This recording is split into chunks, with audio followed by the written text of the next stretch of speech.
Вести на Канал 8. Добар ден. Погрешно протолкувана информацијата на Канал 8 за второто починато лице од Кочани, кое беше заболено од листерија. Од Центарот за јавно здравје потврдија дека не се евидентирани нови заразени и дека двајцата заболени починале пред околу 3 недели. Недоразбирање во јавноста создаде информацијата на Канал 8 за двете починати лица од Кочани од опасната бактерија листерија. Следејќи ја досегашната состојба и здравствените мерки и последиците од бактеријата во регионот, се обративме до Центарот за јавно здравје во Кочани, од каде рекоа дека во изминатиот период од вкупно 4 починати во државата, двајца се од Кочанско. Информацијата што ја пренесоа дел од медиумите во државата беше погрешно протолкувана, оти се работи за нов смртен случај. Од Центарот ги демантираа таквите наводи и потврдија дека не се работи за новопочинато лице од листерија. Не се работи за нови случаи на починато лице од листерија на територијата на Кочани, како што можеа да добијат впечаток граѓаните, туку дека двете лица кои што беа двата случаи од починати од листерија во Кочани се со стар датум и тоа се во период некаде од месец јули. Од периодот некаде од 20 јули или 23 јули, значи веќе немаме податок за ново заболено лице од листерија, ниту пак за починато лице од листерија. Една од причините за недоразбирањето е и одложеното објавување на дополнително потврдената информација дека две од починатите лица од листерија се од Кочани. Канал 8 телевизија немаше намера да создава забуна во јавноста за состојбата со опасната бактерија и жали за погрешно протолкуваната информација. Територијалната противпожарна единица интервенираше при гаснење на неконтролиран оган од запалено страниште. Праксата продолжува и покрај апелите. Екипа на територијалната противпожарна единица интервенираше во гаснењето на пожар што беше предизвикан од палење на страништа. Правично малата површина што веројатно ја запалил сопственикот се прошири кон најблиските ниви.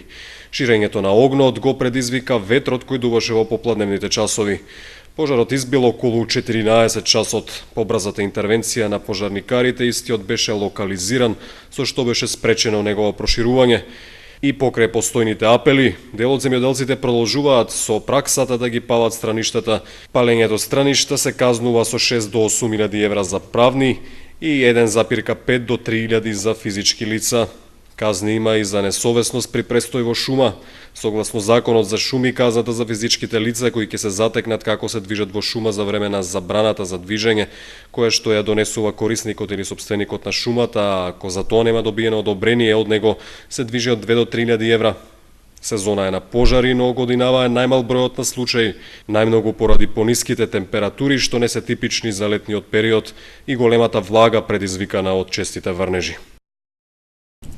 Странска државјанка пријавила во полиција дека била силувана од жител на Кочани. Подоцна признала дека настанот го преувеличила, за што се извинила. Случај на полов напад што го извршил жител на Кочани пријавила 25-годишна државјанка на Велика Британија. Таа во полициската станица во Делчево изјавила дека била силувана од момчето во неговиот дом во Кочани. Британската државјанка заедно со низиното момче имале турнеја низ Македонија со велосипеди и откако го завршиле престојот, се упатиле да одат во Бугарија. По патот, двајцата велосипедисти имале кратка пауза во Кочани, при што девојката се запознала со 25-годишно момче од градот. Тоа ги поканило сите тројца да одат кај него од дома на кафе, при што таму девојката побарала тоалет. Домакинот ја одвел до просторијата и почнал да ја допира по телото. Откако таа го одбила, тој се повлекол. Подоцна странските државјани го продолжиле патот, а во полицијата во Делчево пријавиле оти девојката била силувана. Пред полицајците таа признала дека пријавила силување поради тоа што била во паника, но дека вистински настанот не се случил. При сослушувањето се извинила и за целиот случај. Оштетување и дупки се појавија на асфалтот од улицата Бел Камен во Кочани. Жителите бараат состојбата да се санира, за да се спречи натамошното уништување на коловозот. Асфалтот на улицата Бел Камен на места е тешко оштетен и создава проблеми во одвивањето на сообраќајот. Направени се дупки и издигнувања по кои тешко се поминува со автомобил, а забележливи се траги од гребење на долниот дел од возилата при преминувањето преку нив. Низ распуканиот асфалт протекува и вода, па наместо таа да се собира во шахтите и сливниците, им продира на граѓаните во подрумите, а на асфалтот остануваат големи отвори што можат да ги оштетат возилата. Жителите на улицата велат дека состојбата се влошила за краток период, а досега никој не се заинтересирал таа да се подобри. Затоа бараат од локалната самоуправа на Кочани да преземе мерки за реконструкција, ако ловозот да се доведе во нормала. Повеќе од месец ден има вода. Што расипан, повеќе има. Сигурно 2 месеци има. Ja? И никој опште не е до ден денеска ови што дојдат се да снима тој први сте виши излигнавате, а така усусред. И на ме ми смета, така ли? Смета на секој. Овде е комшија, друг што замени со коли. Не е како што треба направено, оно беше направено, але треба да се направи. Тешките возила што минат за Осогово нагоре се од тука идат и пропадна. Тоа е. А не е направено како што треба да се направи. За тај терет мислам да се носи.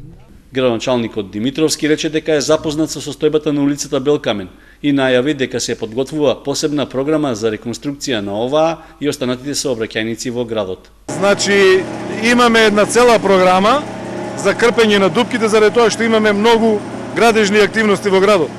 Тие ги предизвика изведувачите, ЕВН Македонија, ги предизвика Жикол Струмица, секојдневно сме со нив во контакт и ќе бидат можно брзо санирани сите. Очекуваме дека ќе до крајот на оваа седмица, најкасно на наредната седмица, комплетно ќе биде завршено и тие што ги тие предизвика и други. Улицата Белкамен е едно од главните сообраќајни поврзувања кон рекреативниот центар на Пониква. Нејзините жители предупредуваат дека фреквентноста на сообраќајот по неа е зголемена, што може да придонесе сегашните оштетувања уште повеќе да се зголемат. Кочанското здружение на пензионери организира собир на манастирот Свети Пантелејмон во истоименото село. Се очекува да присуствуваат околу 3000 пензионери од цела Македонија. Традиционален собир на пензионерите од цела Македонија по повод празникот посветен на Свети Пантелејмон организира Сдруженијето на пензионери од Кочани. Собирот ќе се одржи в недела на 10 август во село Пантелеј во кругот на манастирот Свети Пантелејмон и ќе трае од 10 до 17 часот. Од Кочанското здружение велат дека се очекува да присуствуваат околу 2000 до 3000 пензионери од повеќе градови од Републикава. Од здруженијето напоменуваат дека преземени се сите потребни сообраќајни, здравствени и други мерки за заштита на пензионерите.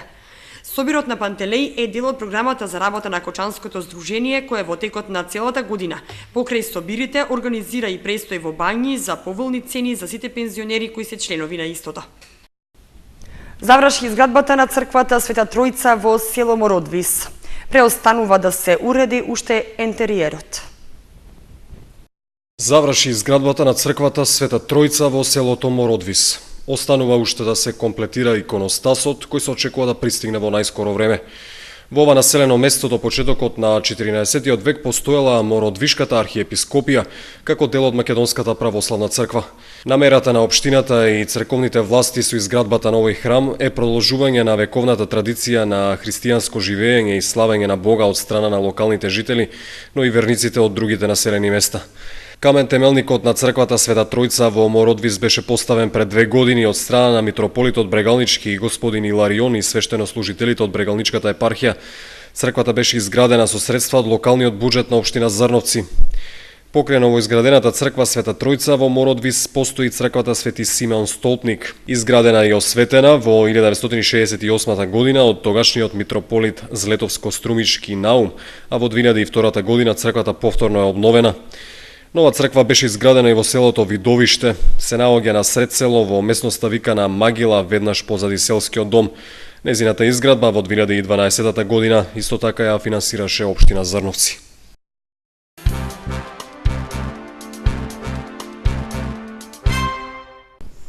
Доделени дипломите на завршените средношколци во гимназијата Љупчо Сантов. Душко Зашев е прогласен за ученик на генерацијата. Како најдобри ученици со континуиран одличен успех, прогласени уште двајца. Душко Зашев, ученик на генерацијата 2010-2014, а Алиса Крстова и Елена Тасева, најдобри ученици со континуиран одличен успех.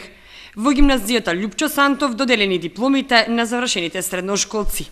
Ова титула ми значи многу, бидејќи последните 4 години ги поминав овде во ово училиште и ќе ми остане во сеќавање. 4 години помина доста брзо и професорите сите беа супер, имавме голема поддршка од нивна страна и во сеќавање ќе ми остане дружењето, учењето. Тешко ли е да се достигне епитетот ученик на генерацијата? Па секој може да го постигне тоа со доволно труд. Ја добив дипломата за завршено средно образование со континуиран одличен успех. Задоволна сум многу од наградата. Сите 4 години се трудев континуирано, постојано да учам. Што понатаму? Каде ќе се запишеш? Понатаму економски факултет во Скопје. Од септември учениците ќе учат во реновирана зграда со обновен амбиент, со задоволство истакна директорот на училиштето. Ние во септември, од 1 септември ќе очекуваме новата генерација на ученици во прва година во нова зграда, во обновен амбиент. Градежните работи се завршени, денес се поставува громобранската инсталација и ние во предстојниот период засилено ќе работиме на расчистување на градежниот шут и разубавување на надворешниот дел, односно на дворното место кое што беше затрупано со градежни материјали. Матурантите кои денеска се ги зедоа заслужените дипломи со своји планови за продолжување на образованието. Гимназија, општа, Добро. општи смер. Како поминаа 4 години во гимназијата? Забавно, тешко, од се помалку. Кажи ми што ќе продолжиш понатаму на факултет? Сакам да пробам во Кирил Методи во Скопје, медицина. Општа гимназија. Добро, како поминаа годините, како беа професорите? Па добро беше, забавно, научивме многу. Добро, а што понатаму? Па планирам во Милано да се запишам. Биолошки инженеринг. Инаку, во текот на овој месец ќе се одржи полагањето на државната матура во августовскиот испитен рок, а ќе се одржи екстерното тестирање.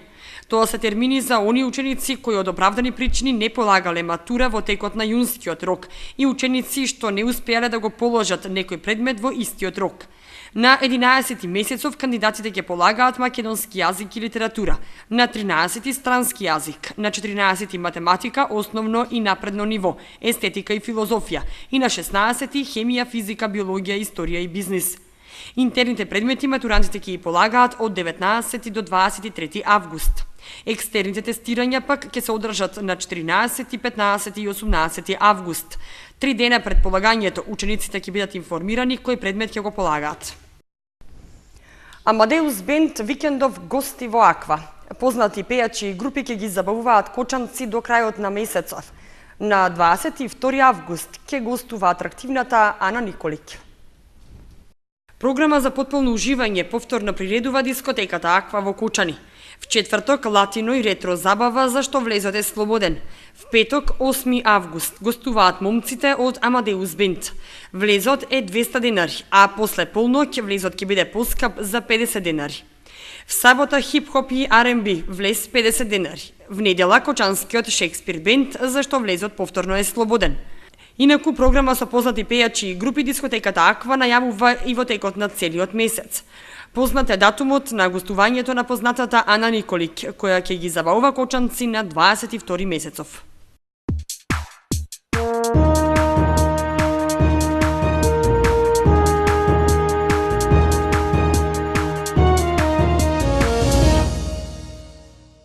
И за крај од вестите спортската информација. На 23 и 24 август ќе се одржи прв меморијален фудбалски турнир Орце Ангелов Поцо. Во тек е пријавувањето за учество. Собствениците на пицеријата Аквариум во знак на сеќавање на нивниот поранешен колега, косопственик на пицеријата Орце Ангелов, на 23 и 24 август ќе го организираат првиот меморијален фудбалски турнир Орце Ангелов Поцо. Екипите кои ќе се пријават за учество на турнирот треба да бројат најмногу 10 надпреварувачи, од кои секој ќе мора да уплати по 200 денари. Најдобрата екипа на турнирот ќе добие пехар, а собраните средства од учесниците на турнирот ќе бидат наменети за заедничко дружење во знак на сеќавање на прерано починатиот Орце Ангелов. Сите заинтересирани што сакаат да учествуваат на овој меморијален турнир, пријавувањето ќе можат да го извршат директно во пицеријата Аквариум во трговскиот центар Блока.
Вестите завршија, следете не и на канал 8.мк.